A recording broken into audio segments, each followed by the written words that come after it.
La folie de Trump est-elle utile? La question est scabreuse, je l'avoue. En cassant tous les codes de bonne conduite présidentielle, en étant dans le déni de toutes les contraintes contemporaines, financières et environnementales notamment, en délivrant en flux continu une avalanche de tweets mégalos et chaotiques, en osant dire tout et n'importe quoi, sans une once d'inhibition, Trump a peut-être un mérite. Il brise certains tabous.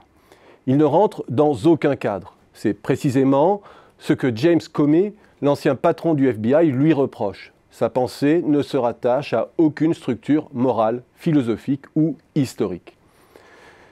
C'est un reproche à double tranchant en fait, car dans une période que beaucoup considèrent de disruption, où nos logiciels d'un autre temps stérilisent l'action, l'apparent n'importe quoi de Trump pourrait aussi, malgré lui, ouvrir des portes et nous libérer du diktat d'une no alternative que produisent les raisonnements technocratiques trop convenus. Essayons alors de nous détacher de l'immoralité du bonhomme et de regarder sous cet angle le bilan de Trump. Et il est vrai qu'il offre involontairement aux hétérodoxes du monde entier une expérimentation grandeur nature de certaines de leurs thèses. Au moins sur 3 enjeux. Première expérimentation utile, contre l'avis de tous les experts, Trump appuie sur l'accélérateur budgétaire. Un non-sens pour les économistes. Le taux de chômage est au plus bas et baisser les impôts, lancer un plan géant d'investissement ne peut faire que surchauffer le moteur économique et nuire à terme à l'économie américaine. Trump, lui, en homme d'affaires fasciné par les sommets, ne croit pas en cette vision des choses. Une belle occasion alors de voir si ce fameux potentiel de croissance que calculent les économistes de laboratoire et qui gouverne toutes les décisions de politique publique depuis des décennies correspond à une réalité.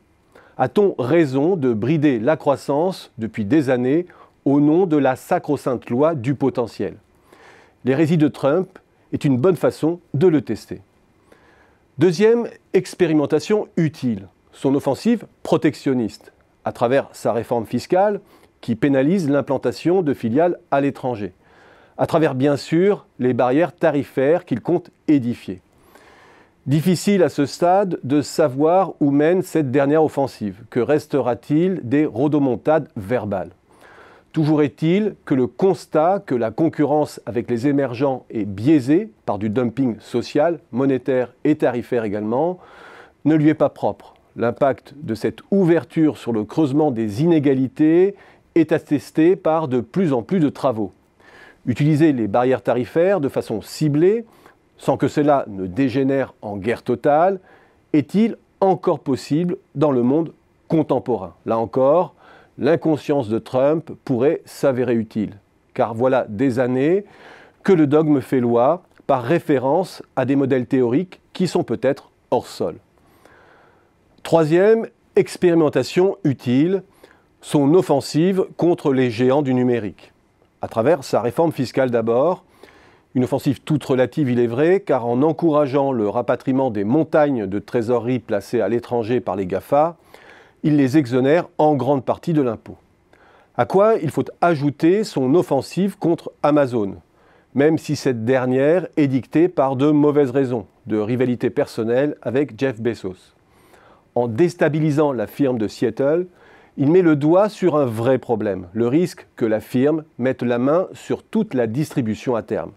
Car au niveau de valorisation actuelle, c'est un chèque en blanc pour l'acquisition de tous ses concurrents que la bourse confère à Amazon.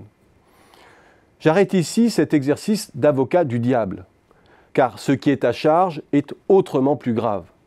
C'est le déni de toutes les contraintes qui pourraient brimer le business, qu'elles soient d'ordre environnemental ou prudentiel concernant le secteur financier. Il y a là une régression gravissime. C'est ensuite l'affaiblissement de tous les outils redistributifs et assurantiels au moment où le capitalisme n'a jamais eu autant besoin d'un rééquilibrage du rapport de force entre le capital et le travail. Sur ces éléments essentiels, Trump marche à rebours de l'histoire. Et ces erreurs-là ne rattrapent pas le reste.